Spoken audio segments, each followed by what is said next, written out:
Big question time. Which came first? The Torchic or the egg?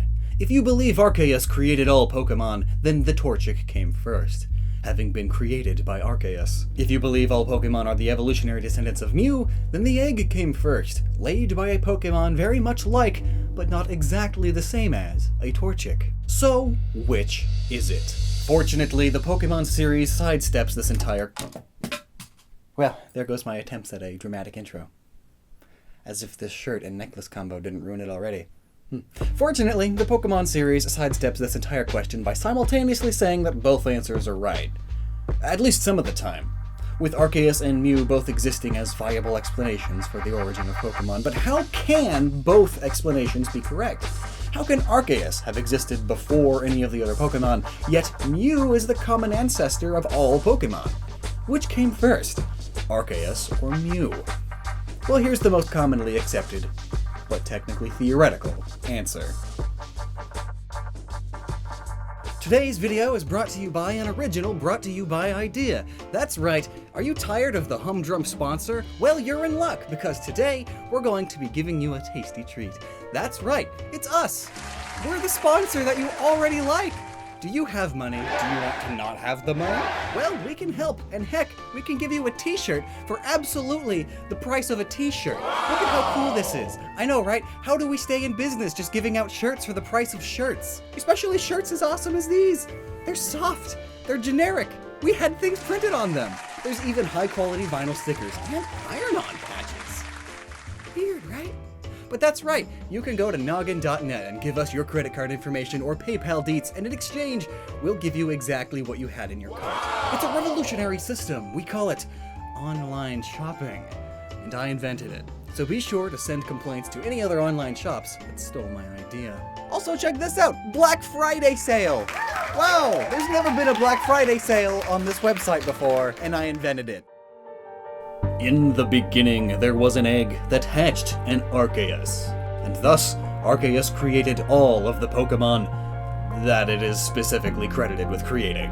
Dialga, Palkia, Giratina, Uxie, Mesprit, and Azelf, as well as, perhaps, the unknown, as I explain in another video here.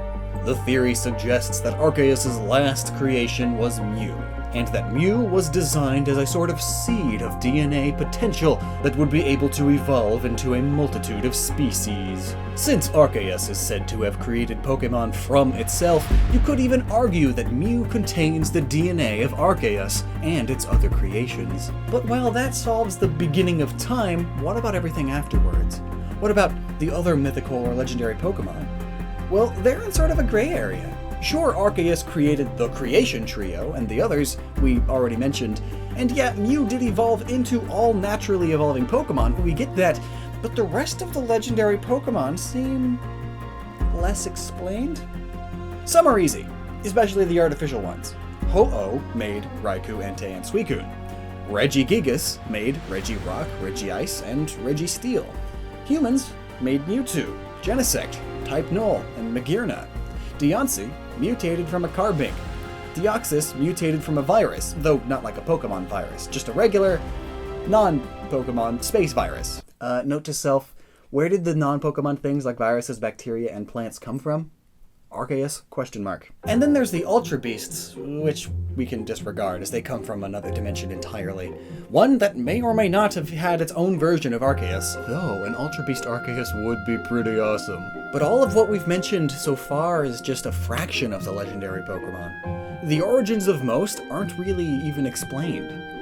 They've just been around since the ancient times as far as any human is concerned. The two options for their origin left to us seem to be that they are made by Mew or made by Arceus. Though, as our last video implied, some legendaries likely have multiples of them. So if there's more than one Moltres or Lugia, we could simply say that they are a species with populations, albeit very small, rare ones. And I'd wager that a population is more likely to arise from natural evolution as opposed to Arceus going on a creation binge. Let's see, I'll put the Groudon here and the Groudon here, and sprinkle some Tapu Kokos all around. Oh, what's that, a small child? You want another Palkia? Well, here you go. What accent was that? Now, I know some of you may say, Lockstin, obviously legendary Pokemon are meant to be divine and spiritual in some way. They don't lay eggs, they can't breed. But aha, I say, for you have forgotten Manaphy, a mythical Pokemon that hatches from an egg pod-like thing. And breeding a Manaphy can be done, though if you try it, you'll only get a Phione. But the fact that Phione has an egg sort of thing at all implies that there is a way to breed them. We just don't know how. And hey, if every daycare center in the Pokemon world still hasn't figured out where the normal Pokemon eggs are coming from, I don't think Pokemon scientists are going to be discovering the methodology behind the breeding of a Manaphy or any other legendary Pokemon anytime soon. Remember when Ash and friends just watch a Solgaleo and Lunala getting it on? And it terrified some of the Mons. They're so innocent. But not anymore! So it would seem that legendary Pokemon do have a method for breeding, just not in captivity, or in a regular way. Which, when you stop to think of it, it's very duh. Like, duh. How else would Mew evolve into every other Pokemon? Besides breeding and descendants. It goes from Mew to not as Mew, and there's more Mews everywhere, and they slowly become less and less Mewish. It's so duh! So that's already evidence enough that points to most legendaries evolving from Mew instead of being created by Arceus. Now, I could stop there, but I've got another reason to think that legendary Pokemon are descended from Mew. And that's Archon. That's right. Archon is explicitly said to be the ancestor of all bird Pokemon, and what do you know? There are 5 legendary bird Pokemon. 3 of them are even known as the legendary birds. So if the legendary birds evolved from Archon, and Archon evolved from Mew, then the legendary birds must have descended from Mew, in the long run.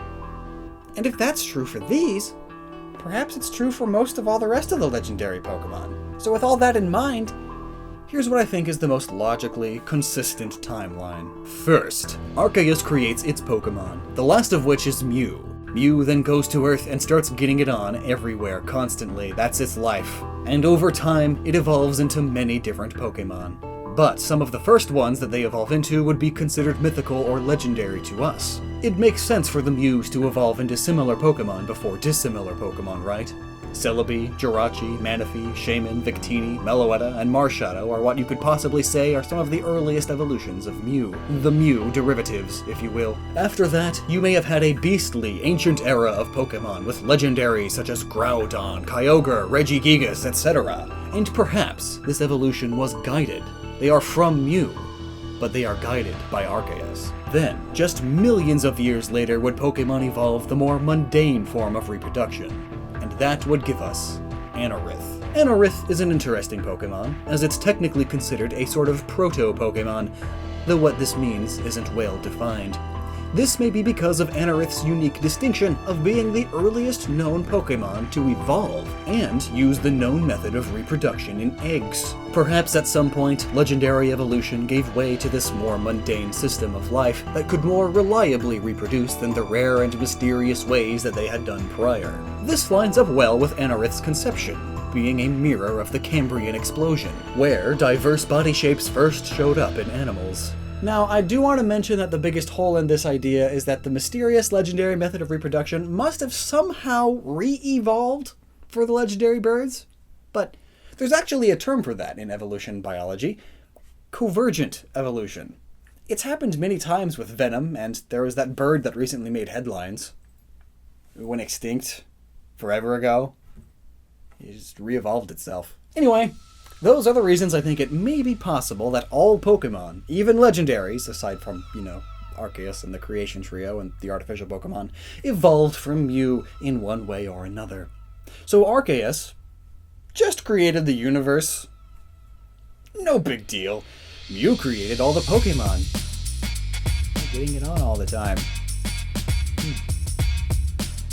Well, what do you think?